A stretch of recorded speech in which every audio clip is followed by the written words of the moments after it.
On the morning of the 3rd of April 2016, every nation woke up to the bitter truth of their economy, and every corrupt rich man woke up with the shock and possibility of being exposed. The morning when the heart of the world's most financial dealing law firm, Mossack Fonseca, exposed the massive network of offshore shell companies being used by the rich and powerful to hide billions. At the breakfast table, everyone was served with the paper, not just any newspaper, but the Panama Papers, exposing the biggest financial scandal the world has ever seen.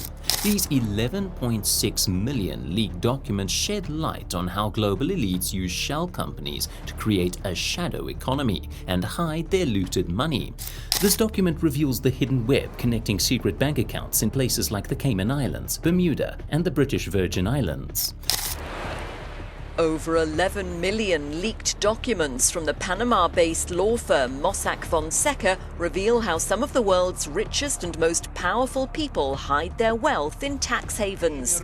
Its claimed secret offshore deals. You might be thinking it would be a very complicated process to register yourself in a foreign country to establish a shell company.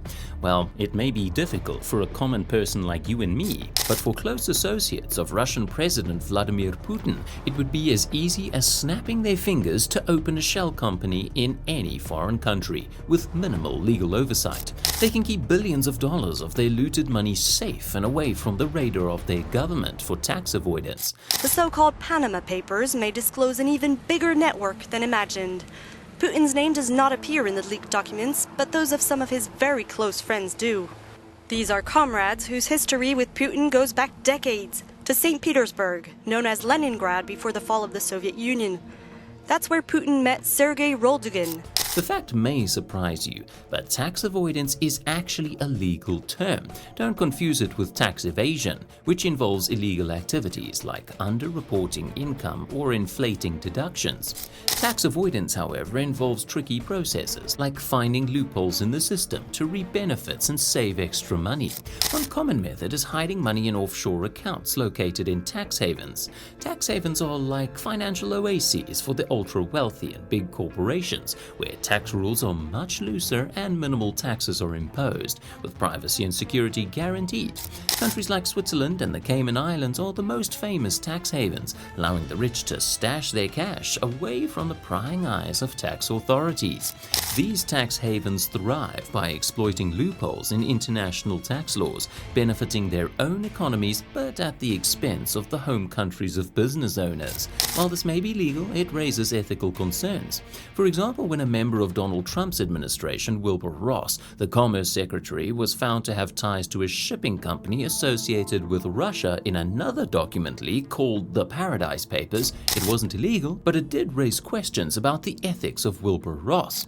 One of those investigations revealed Ross owns a stake in a shipping company called Navigator Holdings through an offshore entity. One of Navigator's customers is a gas and petrochemicals company owned in part by Putin's son-in-law and a sanctioned Russian oligarch. Ross responded, saying he did disclose his connection to that shipping firm. This is not just about individuals, it's about a system designed to protect the wealth of the elite. Building this house of cards is incredibly easy for the rich. All you need is a shell company as an empty identity. Any anonymous person whose name is registered as the owner of a company in a country with favorable regulations is heaven for you. Just pay a small registration fee and complete minimal paperwork, and it's all done. No need to set up infrastructure, no employees for work, not even a product or service to sell, just a name. And with that name, wealth flows across borders. Once the shell company is established, it can hold assets like luxury properties, stocks, and funds. The records will show all the wealth and properties under the shell's name, keeping the real owners off the radar. This whole system is like a house of cards, appearing strong, but a single leak of papers can bring it all crashing down. Just like the Prime Minister of Iceland, who had hidden offshore assets. After the Panama Papers leak, the public was furious and the streets of Reykjavik were filled with protesters against this corruption in the system. The pressure increased so much that the Prime Minister had to eventually resign from the chair. Iceland's under-pressure Prime Minister Sigmundur Gunnlaugsson has tendered his resignation after his family's offshore investments were revealed in the Panama Papers leak. The move must first be approved by his coalition partners and the president before becoming official.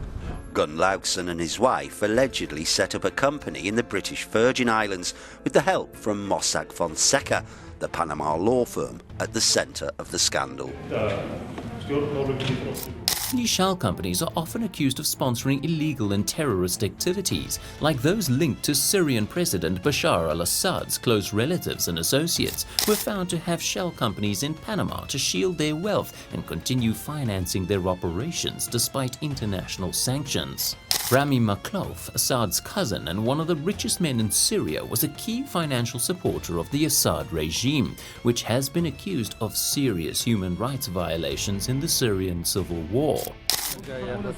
The leaked Panama Papers show that the Syrian government under President al-Assad was able to get round international sanctions thanks to smokescreen companies based in the Seychelles. Investigations have shown that Assad's billionaire cousin Rami Makhlouf was closely linked to the Panama law firm at the center of the leaked information.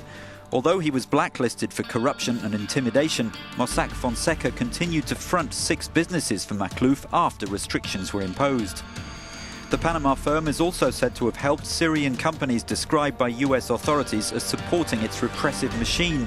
The companies allegedly provided fuel for military aircraft whose indiscriminate bombing killed scores of civilians. Another firm mentioned allegedly. These practices not only harm the entire economy of the parent country, but also affect individual citizens living within it.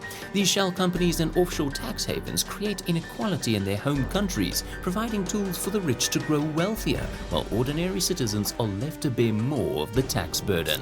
Often after document leaks like the Pandora and Panama Papers, world leaders, businesses and elites deny any wrongdoing, even when they top the list. But it's our duty to ask questions and stay informed. So now you know how and where some of the richest people hide their money. Is it fair that the wealthy are treated differently? Why or why not?